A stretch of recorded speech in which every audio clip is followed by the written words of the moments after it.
આ વાત સાંભળીને પેલો સંજોગી બાવો ત્યાં આગળ આવ્યો, વર્ણિના દર્શન કર્યા અને એને અતિ અપાર ભાવ થયો વર્ણિ પ્રત્યે. અને એને થયું કે આને તો આપણે ઘેર લઈ જવા જેવા છે, આની તો પધરામણી કરાવી જોઈએ આપણા ઘરની અંદર. અને ઘણી બધી વિનંતી એમણે પોતે કરી અને એ વખતે એમણે કહ્યું કે તમે મારા ત્યાં પધારો. ત્યારે વર્ણિ કહે છે કે જુઓ, હું તો આ રામજી મંદિરના મહંતના ત્યાં રહ્યો છું, હવે તમે એની પરમિશન લઈ આવો, રજા લઈ આવો તો પછી હું તમારા ત્યાં આવું. અને એ વખતે આ પ્રકારે જે સંજોગી બાવો હતો એને પેલા મહંતને વાત કરી કે તમે કે આવી રીતે આમને મારા ઘેર આવવાની રજા આપો. ત્યારે પેલા એક પણ કહ્યું કે તમે એમને જોવું હોય તો ભલે જાય. અને એ રીતે વર્ણિ પછી અહીંયા આવ્યા આ સંજોગી બાવાના ત્યાં. હવે આ બાવાના ત્યાં 2 દીકરીઓ હતી, જેમ એમ એક પુત્ર પણ હતો, એનું નામ હતું જયરામદાસ. અને એ જયરામદાસની પણ ઉંમર આ લગભગ વર્ણિના જેટલી હશે. એટલે બંનેને સારી રીતે મિત્રતા થઈ ગઈ. વર્ણિનો જે સ્વભાવ એ તો દરેકને ગમે એવો હતો, વર્ણિની પાસે તો રહેવાનું દરેકને ગમે એવું હતું. એટલે આ જયરામદાસ પોતે 24 કલાક વર્ણિની સાથે ને સાથે જ ફર્યા કરે. વર્ણિને પણ આ જયરામદાસ એવો શુદ્ધ હૃદયનો મુમુક્ષુ લાગ્યો, એટલે એ પણ પોતે આવી રીતે જયરામદાસને પોતાની સાથે રાખતા અને રોજ ગામની બહાર જે બગીચો હતો ત્યાં પણ પોતે ફરવા જતા. અને આ જયરામદાસ ગામની અંદર જ્યાં જ્યાં બધી આવી રીતે પ્રસાદીની વસ્તુઓ હોય, પૂર્વે આવી રીતે કંઈક એવા તીર્થો થયા હોય તો એની અંદર પોતે વર્ણિને લઈ જાય. આજુબાજુ પણ જે કંઈ સીમ હોય એમાં પણ વર્ણિને પોતે ફરવા લઈ જાય. ગામ બહાર એક સરોવર હતું, એ સરોવરની અંદર પણ પોતે વર્ણિને લઈ જાય. અને ત્યાં આગળ કમળ કાકડી થતી, તે કમળ કાકડી પણ એ પોતે આ વર્ણિને ખવડાવે. અને આ રીતે વર્ણિની પોતે સેવા કરતો. એની જે માતા જયરામદાસની એ પણ વર્ણિની ખૂબ જ સારી રીતે સેવા કરતી. ઠાકોરજી પોતાના ઘરમાં હતા તો એને થાળ ધરાવે એ પહેલાં વર્ણિને પોતે ધરાવે. અને આ રીતે પોતે સેવાની અંદર પોતે રત રહેતી. એની પથારી પાથરી આપે, એના માટે પાણી ભરી લાવે, એમને સામે બેસીને જમાડે. તો આ રીતે આખું કુટુંબ આ વર્ણિની પોતે આવી રીતે સેવાની અંદર મંડી પડેલું. અને એ વખતે એકવાર વર્ણિએ પોતે કહ્યું કે તમે આ બધા સરોવરની અંદરથી કમળ કાકડી લઈને અમને જમાડો છો, તો આપણે એકવાર એ સરોવરની અંદર આપણે સહેલ કરવા માટે જઈએ. જયરામદાસને થયું કે બહુ સારું, એમાં શું. અને એક તરાપો એ પોતે લઈ આવ્યો. તરાપાની અંદર નીલકંઠ વર્ણિ બેઠા, જયરામદાસ બેઠા અને એમને ત્રીજો મિત્ર હતો કૃષ્ણ તંબોળી. તો આ ત્રણેય જણાએ તરાપાની અંદર બેસી અને મુસાફરી શરૂ કરી. હવે સાંજ પડી ગઈ એટલે જયરામદાસે કહ્યું કે હવે ચાલો આપણે ગામ બાજુ પાછા જઈએ. ત્યારે વર્ણિ કે હજી ક્યાં સૂર્ય નમ્યો છે, હજી તો એનો પ્રકાશ અહીંયા આપણને દેખાય છે, માટે આપણે આગળ જઈએ. અને એમ કરતાં કરતાં તરાપો એ સામે કિનારે વર્ણિએ પોતે પહોંચાડ્યો. અને સામે તો એક જબરજસ્ત ગીચ જંગલ હતું અને જંગલની અંદર વર્ણિ પોતે ઉતરી પડ્યા.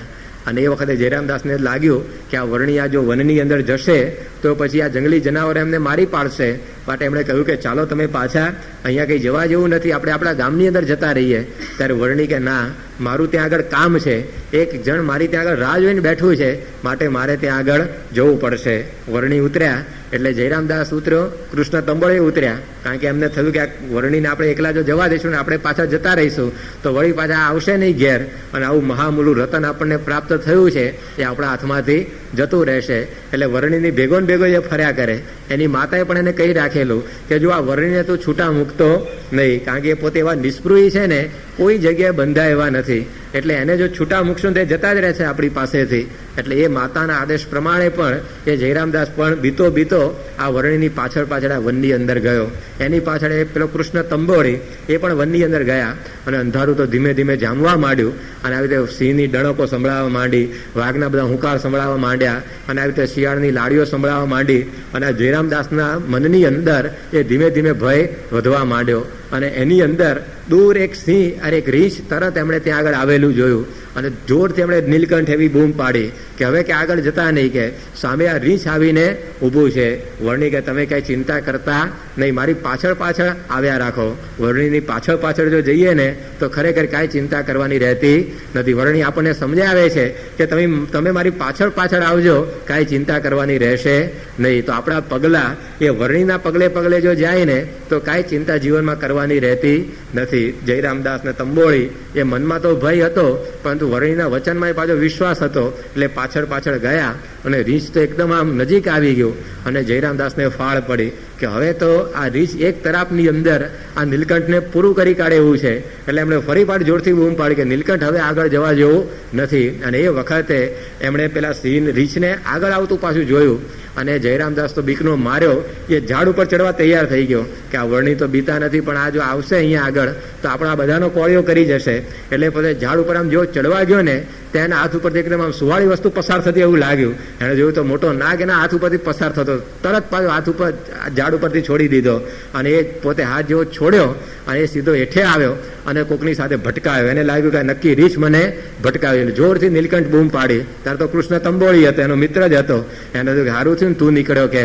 અને આ રીતે ભયની અંદર આવી ગયા. અને એ વખતે એમણે જોયું કે પેલું રીછ કરે છે શું, તે રીછ તો નીલકંઠની મૂર્તિની સામે એકી ટશે પોતે જોઈ રહેલું. થોડાક સમય સુધી આવી રીતે આ રીંછ નીલકંઠના દર્શન કરતું રહ્યું. પછી નજીક આવ્યું અને એ વખતે નીલકંઠ વર્ણીએ એ રીંછના મસ્તક ઉપર હાથ મૂક્યો અને ત્યાર પછી આ વર્ણીના સ્પર્શથી કૃતાર્થ થઈને એક પ્રદક્ષિણા કરી અને આ રીંછ ત્યાંથી જંગલની અંદર કૂદતું કૂદતું જતું રહ્યું. ત્યારે જયરામદાસનો જીવ હેઠો બેઠો કે હાશ કે હવે આ ગઈ ગાત કે આપણા માથેથી. પણ પછી એને થયું કે આ રીંછ હતું કોણ કે.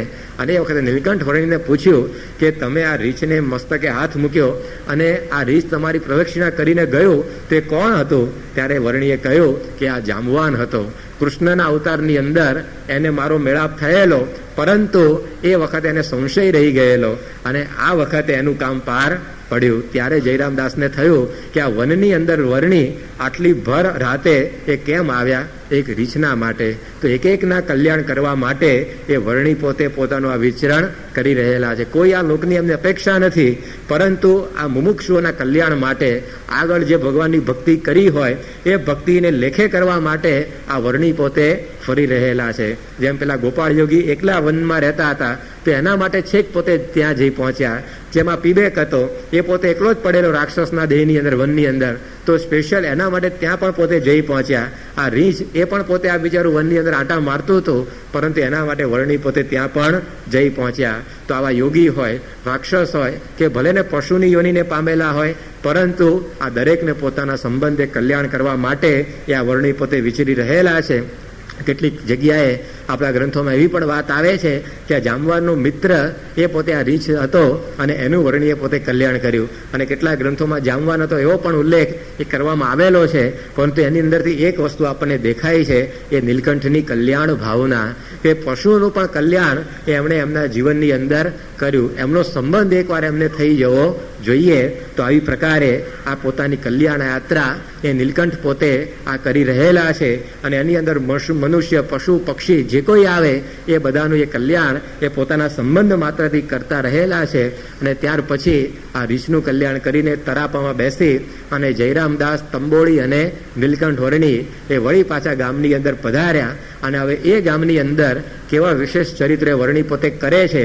અને આગળ જતા આ જયરામદાસની સાથે આ નીલકંઠ વર્ણીની યાત્રા એ કેવી પ્રકારની રહી એની વિશેષ વાતો એ બહુ સુંદર રીતે હવે જે આ જયરામદાસનું આખ્યાન આગળ વધે છે એની અંદર ગૂંથવામાં આવેલી છે. આ જે જયરામદાસનું આખ્યાન એનો મહિમા કહેતા આ હરિલીલામૃતની અંદર લખવામાં આવ્યું છે કે આવી પ્રકારનું આ જે જયરામદાસનું આખ્યાન એ જે કોઈ આવી રીતે ભાવે કરીને સાંભળશે અથવા તો એને ગાશે તો એના જન્મો જન્મના તાપ એ બધા ટળી જશે. તેવું મહાપવિત્ર આખ્યાન આ નીલકંઠ વર્ણીનું એનો પ્રારંભ હવે થઈ રહેલો છે. એની વિશેષ વાતો એ આપણે આવતીકાલની કથામાં આગળ વધારીશું. સહજાનંદ સ્વામી મહારાજ નારાયણ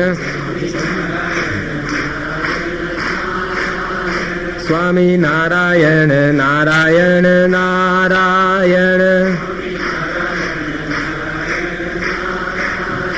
સ્વામી નારાયણ નારાયણ નારાયણ. સહજાનંદ સ્વામી મહારાજની જય.